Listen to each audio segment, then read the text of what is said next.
This podcast is about you. Are you ready? Take a moment and ask yourself, do I know the truth, and do I even care? Well, if you care at all, we have something for you. Stick around. We're a podcast that does not ignore the truth about life, people, or God. Larry Kutzler has been a pastor, a Bible commentator, a radio and podcast producer, and now is your host. This is a podcast you won't forget. So I had a personal connection. I wanted to be a better finisher. The second thing is I asked people, are you good at finishing every goal you start? And everybody universally said, absolutely not.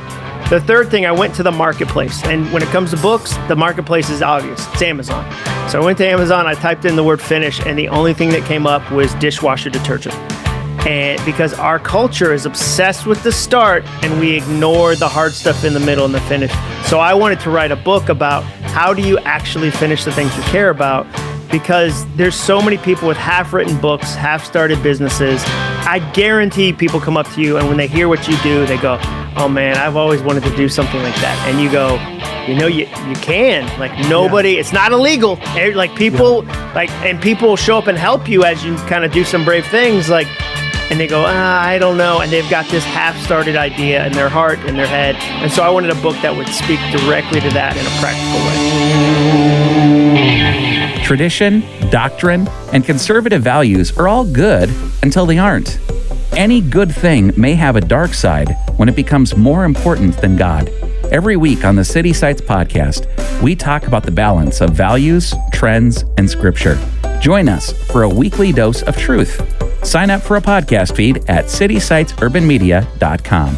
Ever so often, I like to have a guest host that comes along and has something to say with a guest or two, talking about the culture and trends and how we can improve our lives in terms of how we conduct our lives and challenge our thinking about how we perceive life and how we order our lives. And so today, Dr. Nathan Unruh from Sioux Falls, South Dakota, is introducing to our audience Jon Acuff, an author, national speaker. I think you'll find this a challenge. Thanks for joining us. Welcome, everyone. As I get to bring in my guest speaker today, I want to just set this up as this is a gentleman I've been following for many, many years. And I'm so honored and blessed to have him in this conversation. First time I got to talk to him, I got all geared up and was ready to run through a wall. And now I'm competing with him on how many books we can read. And so I'm not going to tell you, Jon, how many that is yet, because I got to catch up. I have with me today is Jon Acuff. Jon Acuff is a New York Times best-selling author. He's written 9 books. He is also top 100 leadership speakers named by Inc. He lives in Nashville with his wife, Jenny, and their 2 daughters. So, Jon, thank you for making this time and welcome to this conversation. I was so looking forward to this based on our last conversation. Okay, so I'm going to kick it off. We're going to get right after it. Okay, let's Navigating change. You have really coined this idea of, hey, I'm here to help you finish. You wrote the book Finish. You wrote the book Do Over. You wrote the book Start. You wrote the book All It Takes Is a Goal. Talk to me about this idea of finishing. Yeah, so what was interesting, when it comes to a new idea, I look for 3 things. I look for personal passion. I got to stay connected to it. You're going to talk about some of these ideas for years and years and years. So the first thing, if you think about a Venn diagram, is I want a personal passion. The second thing is I want a need. I want to say, okay, clients are asking about it. Neighbors are talking about it. I'm hearing about it from friends. And so the third thing is there a spot for me in the marketplace? If I can get those 3 things to overlap, then I have an idea I'm going to spend hours and weeks and months and years talking about. So for me, I wasn't finishing in my own life. I was a great starter, had a hard time finishing. And sometimes culture says things like, the hardest part of any journey is the first step. No, it's not. We have kickoff parties. We have launch parties. I've never been to a middle party. I've never had a manager say, hey, we're at the worst part of the project. Time for middle cake. The start is challenging. The middle and the finish are even harder. So I had a personal connection. I wanted to be a better finisher. The second thing is I asked people, are you good at finishing every goal you start? And everybody universally said, absolutely not. The third thing, I went to the marketplace. And when it comes to books, the marketplace is obvious. It's Amazon. So I went to Amazon, I typed in the word finish, and the only thing that came up was dishwasher detergent. Because our culture is obsessed with the start and we ignore the hard stuff in the middle and the finish. So I wanted to write a book about how do you actually finish the things you care about? Because there's so many people with half-written books, half-started businesses. I guarantee people come up to you and when they hear what you do, they go, oh man, I've always wanted to do something like that. And you go, you can. Like nobody, It's not illegal. And people will show up and help you as you kind of do some brave things. And they go, I don't know. And they've got this half-started idea in their heart, in their head. And so I wanted a book that would speak directly to that in a practical way. One of the things you said in your book that's just stuck with me, an analogy, and this isn't all it takes is a goal book, is the idea of a marathon. Yeah. You got people cheering in the beginning. Yeah. Like when everybody's out of the gates, right? Yeah. And you got people cheering at the end when everybody's coming across the finish line. But who's cheering for you in the middle? Yeah. Well, and so there's a couple answers to that. One, it's the community you surround yourself with. Like when you are growing a business, when you are daring to be not normal, because we know what normal is. Like the average American, according to Nielsen ratings, watches 34 hours of TV a week. 34 hours a week. That's almost a 40-hour-a-week job.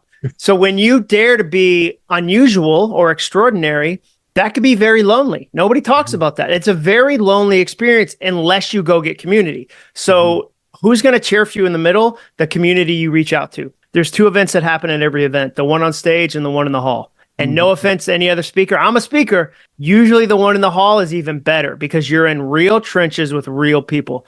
The second thing is, I tell people this all the time, BYOH, you got to bring your own hype. Like there's going to be moments where the only cheerleader you have is you. And you can't wait for that. You have to stir that up. So there's a lot of things I do in my day to stir up that motivation, to stir up that inspiration, to stir up that hope. If I only wrote books on the days I felt like it, I would have never finished a single book. But the reason I'm working on 10 and 11 is because I BYOH. And then a third thing that I'd say is that I think one of the greatest life hacks in the world is a marriage where you get to be married to your best friend. I think we don't talk about that in business circles much, but I think if you look at professional athletes and you go, oh, that one has the wife they've known since high school and they're 15 years in or 10 years in and it's stable and they love each other. And you go, I have a pretty good feeling about that athlete versus the guy who's involved in an article. Anytime, Nathan, you're in an article that involves the phrase outside a club, nothing good has happened. It's never helped some orphans outside a club. It's usually had a fight. And so for me, the big community you surround yourself, how you talk yourself up, and also that, the marriage relationship, the long-term personal relationship is really important for the middle. Okay, you got 2 things that I want to pull apart. I love the BYOH. I'm going to steal that. So how do you motivate yourself? Who motivates the motivator?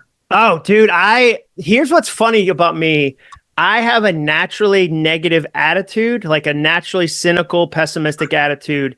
I just realized over time that the ROI on positivity is way better than negativity. Yeah. Like I make more money, I have more friends, I get more opportunities. And so I work really hard to get my attitude up. So for example, today, I got up at 5:50. I wasn't an early morning guy back in the day because I didn't have enough things that got me out of bed. Once you discover some purpose and passion, it chases you out of bed. I say joy is the best alarm clock. Joy is the best alarm clock. So I was like, man, I couldn't wait for the day. I got up at 5:50. I did a quiet time, read my Bible, read a book for about 30 minutes, journaled a little bit, and then I did a workout. And while I'm doing the workout, I'm listening to a positive audiobook. So while I'm doing this workout, I'm feeding my body and my head at the same time. And so I have a list of things I'm doing. By 8 a.m. where I'm ready to go, I want to run through, like you said, run through a wall because I've been working on that. I've been deliberate about that. I use soundtracks. I mean, if you're watching this on video, that wall right there is a collection of soundtracks that I review. And so I go, okay, I don't review all of them every day. There's 100 up there. That would be a little compulsive, not helpful. But there's moments where I need to take a quick look up there and go, oh, that's right. I can pine or I can plan. I can pine for how things used to be. It used to be easier, or I can plan. So which is it going to be today? We going to plan in this moment of change, or we going to pine of, oh, it used to be easier, and go, okay, I remember that one. Or the third take is always better. That's to remind myself Don't just do one take. Don't just do two. You know the third take is better. Don't do shortcuts. Don't cut the corners. Like, you know, a third draft is better. You know, when you really settle into it, it's better.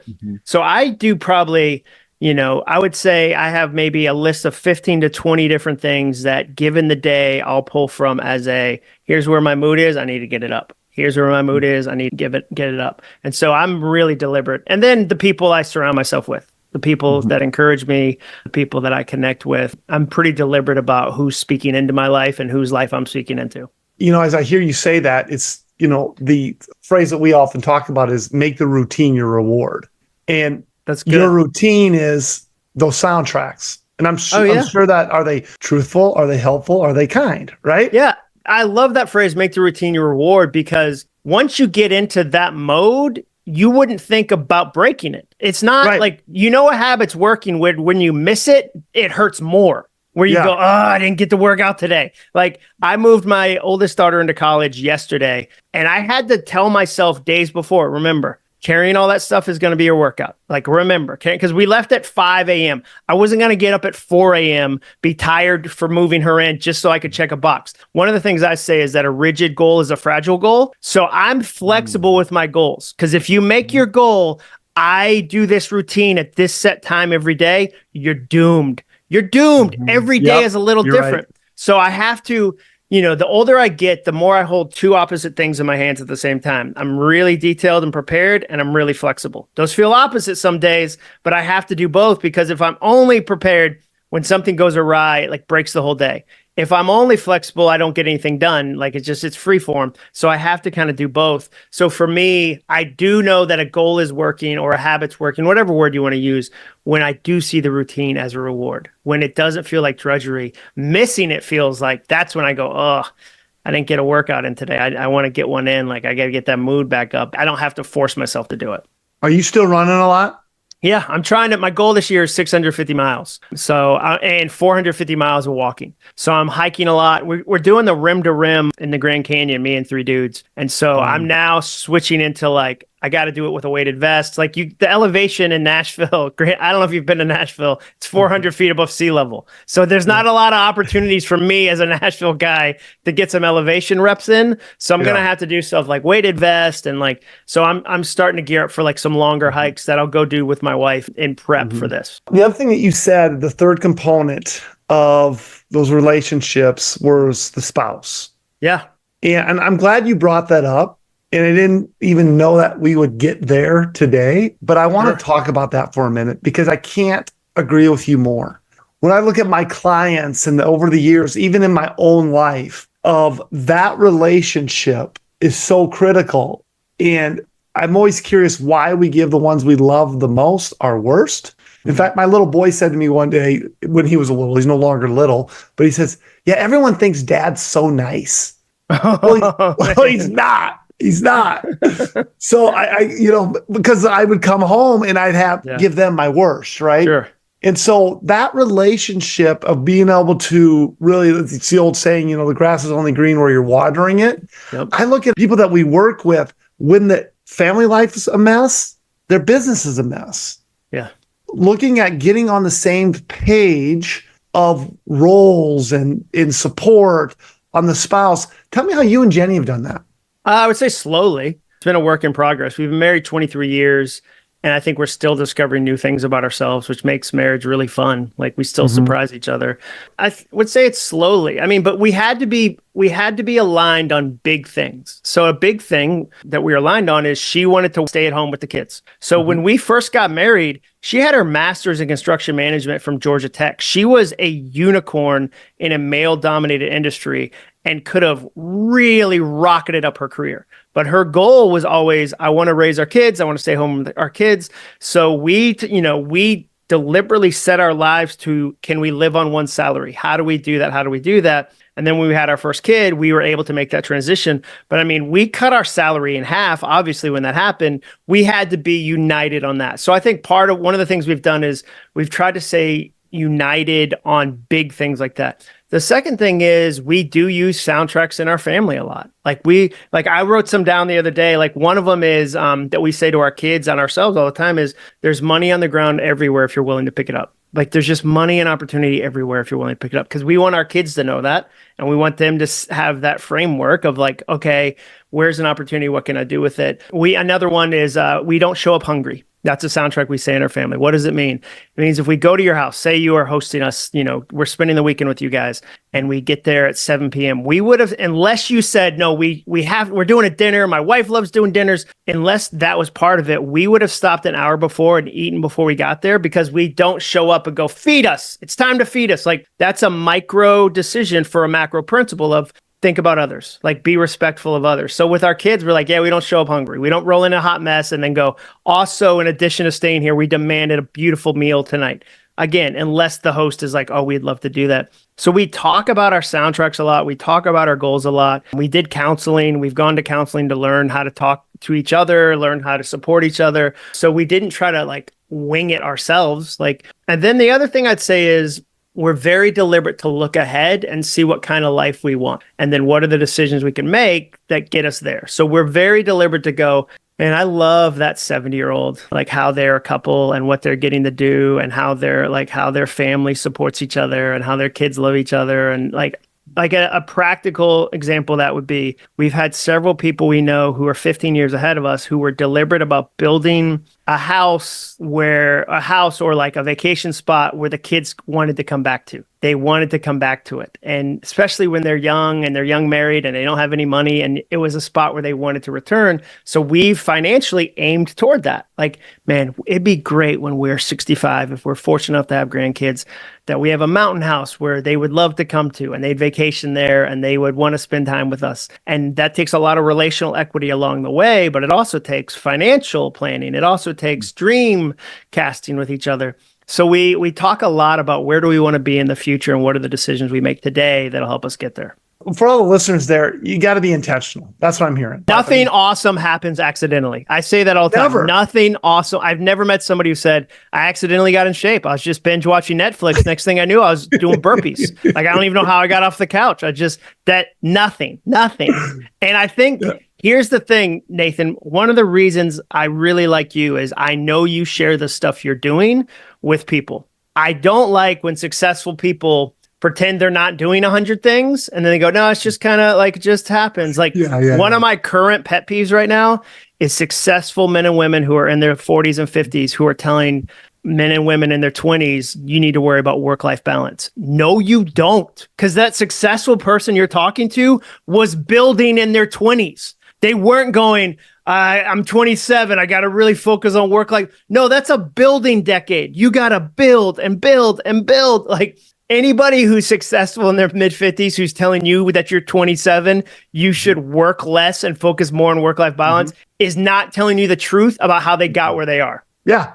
Well, you're going to get me going now because it's one of my pet peeves. Yeah, it drives me nuts. To the point, I wrote a book called The One Number Will Transform Your Life. It's a short, little, tiny book. And it's like, look at all 7 areas of your life and measure them every 90 days because you know as well as I do, it ebbs and flows. Sometimes my physical health needs a little more attention. Sometimes my financial health needs a little more attention. Sometimes my spiritual health needs more attention. But I've never been here. Yeah. Never. I mean, right? Sometimes I got to pay attention to my family more. Oh, 100. Well, and it's seasonal. That's the other thing. It ebbs and flows in seasons. So like this week, for instance, I'm moving my youngest daughter into college. So Wednesday, Thursday, Friday. Are you an empty nester? Yeah, empty nester Friday morning or Thursday night, really, technically. So like, I know this week's not going to be like last week. This week, the family knob is getting turned up to an 11. So it would be crazy if I went into this week going, I'm going to crush these work projects. That would cause so much frustration. I'd probably be mentally absent during the move-in because I'd be thinking about work. But I know that because I've looked ahead on my schedule and gone, oh, I see this coming up in 2 weeks. I better backfill and get a lot of work done these weeks leading up because I want to be all in on move-in day. So, but that, again, that comes back to the word you said, intentionality. Balance is a myth. But that's not popular. For us to sit here and talk about dude, it's not. This is not popular. It's not popular. But it's fine. Reality. Well, fine. Then just don't, like, you can't have both. You can't go, I want this. Like, I want to work 20 hours a week, but I would also like, to not have debt, or I would also like to have I want to live somewhere where I can walk to eat. That's amazing. Do you know what that requires? Capital.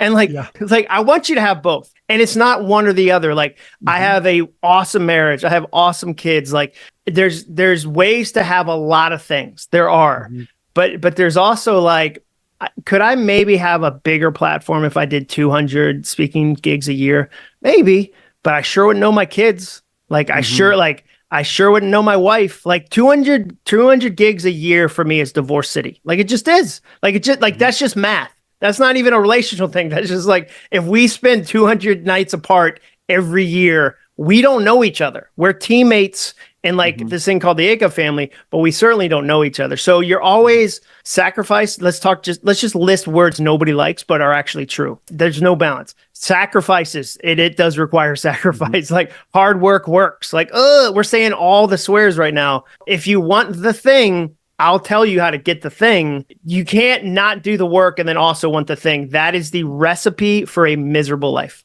John, you know why they call it work? Why? Because it works. Yeah. Every single time.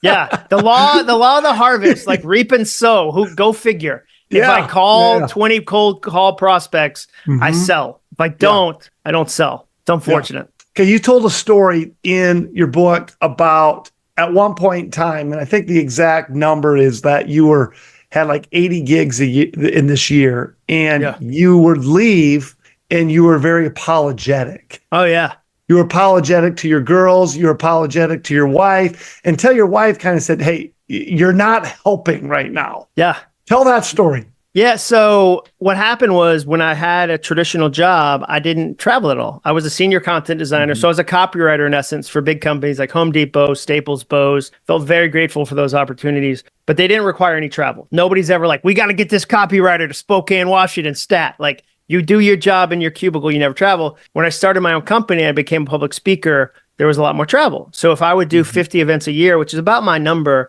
I'd be gone 80 nights a year. And so I felt tremendous shame and guilt about that. A lot of parenting guilt where I was like, I'm leaving my kids. And I would do these long, elaborate goodbyes where I'd be like, I'm going to be gone for 3 sleeps, like light a candle for me in the window.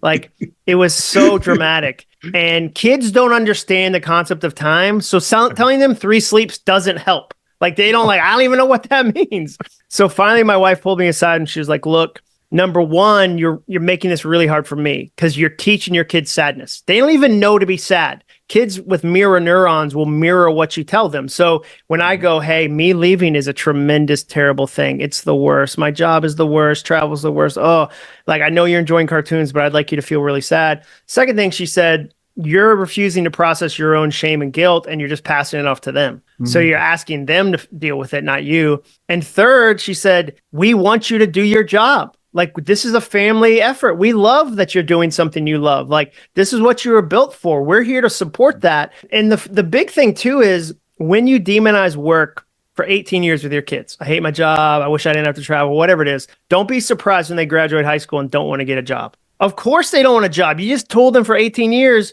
jobs are the worst. Like, jobs are.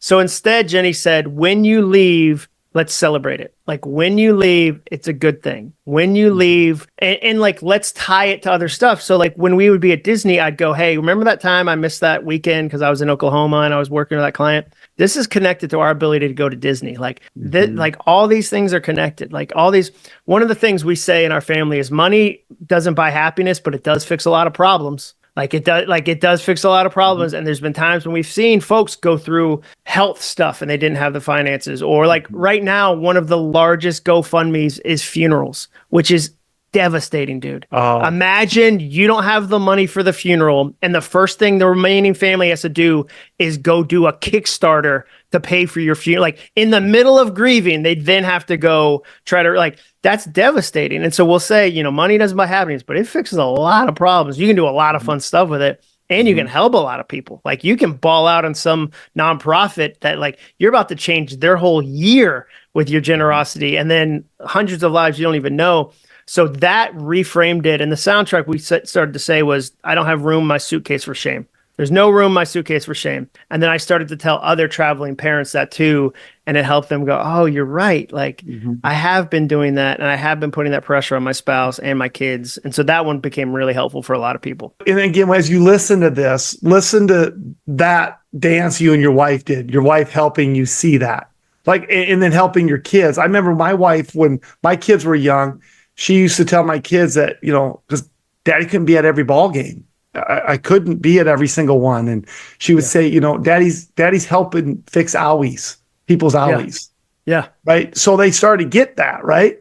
Cultural pressure too. Like our neighborhood swim team, the swim meets are during the day, during the week. In Atlanta, they're at night so that working parents can come. In Nashville, they go, hey, the swim meets from 8 a.m. to 4 p.m. on a Wednesday. And if you're a working parent, dude, like, how do you go? Like, and if you've got 8 vacation days a year, like, that's the tension of working parents. So like, I wanted to teach my kids to love what they do because they're gonna do something someday. And I wanted to release myself from that shame. And I wanted to give working parents some hope and truth about that because they've got a hard thing to do. It's hard to do this. Like it's challenging, but it's worth it. And the other thing you mentioned, my wife and I, we had to have a mature enough relationship where she had the space to say that. And I had the ears to hear that, which, first year of marriage, that would have been an argument. I would have been like, what are you talking about? But like we had grown as a married couple where I always joke that my goal in marriage is to shorten the distance between when she tells me something that is true and I believe it. Like when we first got married, she'd go like, yeah, I don't think that chapter was good. I'd be like, like a grumpy week. Now it's about an hour. Like she says something sucks in the living room after reading it. I go upstairs. I'm like, what does she know? What does she talk about? And I come back down an hour later. I'm like, hey, I'm sorry. You were right. That was really good feedback. When you said it, I was afraid that I was out of words. Those are the last words I had. And so I was scared that I didn't have any words and I reacted in anger. I'm sorry. And so that's part of marriage too.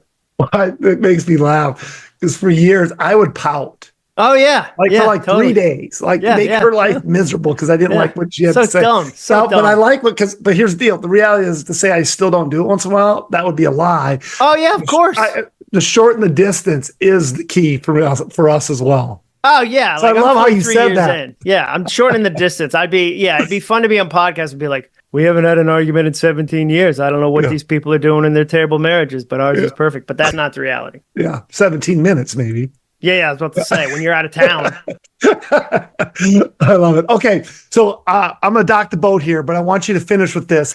Soundtracks. I mean, we've mentioned soundtracks a number of times. And for those of you who have not purchased his book on soundtracks or had a chance to listen to it or read it, I highly encourage you to do so. I've been through it numerous times over the years, and I love it. And I always got to be reminded of it. And I would contend to this. That book, Soundtracks, is the key to your success. Your success in your business, your success with your relationship with your kids, your relationship with your spouse. Mindset is everything. And the way that Jon has crafted this message is powerful. So I just want you to speak to that just for a moment. Yeah, so the challenge with mindset as a topic is when you talk about it, it automatically gets fuzzy and holistic. It gets really ethereal and you're going to have to go on a 90-day silent retreat and you can never use warm water again. It gets really kind of up in the air. And I wanted to figure out, are there some simple steps I can do to change my soundtracks? I had a negative mindset. I knew that a positive was better. I didn't like the stories I was telling myself about myself. I could see them impacting other relationships. And so I wanted to say, are there some tactical ways I can change my mindset in my own life, in my family's life, in my corporate life? That's what's fun about this topic is that there's some topics you hear and they're narrow and they really apply to how you lead at work. Or there's some topics you hear and you go, this is exactly a family topic. But soundtracks is an everything topic, meaning families have soundtracks, couples have soundtracks, companies have soundtracks. I'll give you an example of one that I heard just the other day. I spoke to a big real estate company, and about a month after I was there, somebody shared a screenshot from their community chat. So a bunch of real estate agents, and one said, somebody encouraged me to call through my database, but I said, nobody answers the phones anymore. Nobody, this generation only texts, nobody answers the phones anymore. He said, but I realized that was a broken soundtrack. So I decided to change it into people answer the phones if I call. People answer the phone. He wrote some new soundtracks. Then he turned that into some actions, and then he had 4 million pending. And he said, it blew me away what happened. But all it took was that one broken soundtrack to kind of mess him up and go, nobody answers the phones anymore. Nobody answers the phones anymore. And he was believing that. And then his actions were reflecting that. He wasn't calling anybody. So a lot of the time, if you can get at the root of that little soundtrack, and again, he didn't change it into something super creative. You don't have to be a writer to come up with a new one. All he came up with is a couple like, I'm going to call people. I'm going to try the phones. Is that true that nobody answers the phone?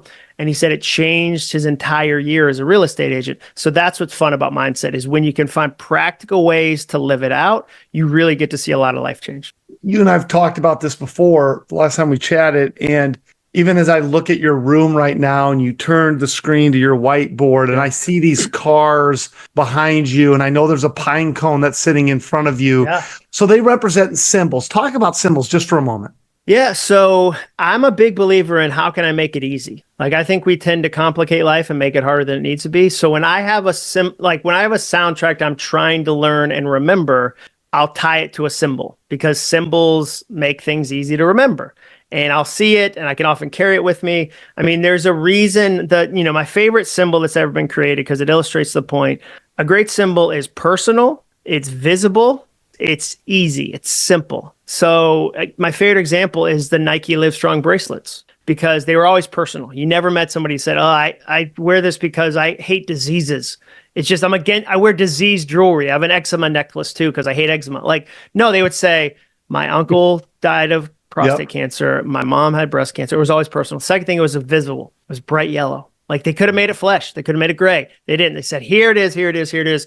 And the third one is it was easy to use. Nobody was confused. Like you put the arm through the whole part. It was really, really easy. So what I encourage people to do is when you've got a symbol, like when you've got a soundtrack that's new that you're trying to remember, make it easy on yourself and tie it to a symbol. Be able to say, one woman said, I'm working on becoming a doctor. So I got a piece of finish line tape and I wrote Dr. Jill on it. And every time I saw that, I said, there's a finish line in this process. It's hard to become a doctor. There is a finish line. I'm going to be Dr. Jill. I'm going to be Dr. Jill. She saw that 100 times a day. It can be picking up a rock. Another person I talked to picked up a rock from the top of a tough climb because they wanted to remember there's beauty at the top. The climb is worth it. And it was just a rock on their desk. And it might not mean anything to anybody else, but to her, it was a reminder of like, oh no, that like I can do hard things. So that's what I love about a symbol is. And what's fun is that people listening to this probably already have a bunch of them. They just don't even realize it. So the shelves behind you are, full of symbols. The shelves behind me are full of symbols. I guarantee your fridge or your desk at work is full of symbols. And they were accidentally created. Just imagine what happens when you create them on purpose, which comes back to that intentionality. What are the cars? Oh, the Lego sets? Oh, are those all Legos, those cars? Those are all Legos, yeah. Oh, I didn't okay. I love putting together Lego sets because it quiets my brain. It quiets my brain. But what I realized was I had some broken soundtracks around sales. When I started my own business, I was suddenly in sales. I'd never been in sales before. I didn't know anything about it. And I had broken soundtracks like, if you keep bothering people with your product, they'll be bothered. They'll be frustrated. If you keep talking about it, you'll be too self-promotional. And I realized one Christmas, I got 6 Lego catalogs in the mail, but I didn't mind because I love doing Lego. So I wrote myself a new soundtrack for sales, which is I'm somebody's Lego. If I do my job well, they're excited to hear from me. If I do my job well, they're excited to find out I have a bunch of books or a podcast of my own called All It Takes Is a Goal. So that changed my framework of sales from broken soundtrack, you're bothering people by talking about your thing, to positive soundtrack of like, no, I got something they're going to love. The right people are going to love this. And if I do a good job meeting their needs, they're going to really love this. I'm somebody's Lego. So that's that. Every time I see the Lego says, I'm like, oh, that's right. Let me get at it. But it's also a great reminder. It's okay to need new ways to fix broken soundtracks about parts of your business. I looked at that and said, I want to do better at this. I'm going to need some soundtracks. I'm going to have to turn those into actions. What do I do? I'm glad I asked. Yeah, I love it. Okay, so how does everybody get jonacuff.com? I know that's there. Your books that you can buy on Audible, you can buy on Amazon, or buy them from your website, right? Yeah, so you can get signed copies at jonacuff.com. Copies are for sale everywhere books are sold. The audio, I read the audio, and there's always bonus content. I learned a few years ago that was just a fun thing to do, and I'm an audio guy myself. I mentioned today, like, walking around the neighborhood, when I'm running, I'm listening to audio. So I'm a big audio guy myself. So if you're an audio person, like check out the audiobooks. And then Instagram, I'm Jon Acuff, JONACUFF. Yeah, and I'd highly recommend, say your podcast one more time. All it takes is a goal. Yeah, correct? It's called All It Takes is a Goal, and I interview people about the goals they're working on. If you're going to start with an episode, I think the Greg Sankey episode is really fun. He's the SEC commissioner. I mean, football, not finances. He was fascinating. And then Colleen Berry was one of the first ones too. She was a secretary who became the CEO of her company by changing her soundtracks. And she was a great conversation too. Well, Jon, thank you for this time. Well, my thanks to Dr. Nathan Unruh and Jon Acuff for the conversation today on the City Sites podcast. We hope to see you again next time. Thanks for joining us. This isn't the end. It's only the beginning of your journey to trust God for the truth you never want to lose. We can help. Log on to citysitesurbanmedia.com today. Remember, there's only one truth and only one God, and you should know them both.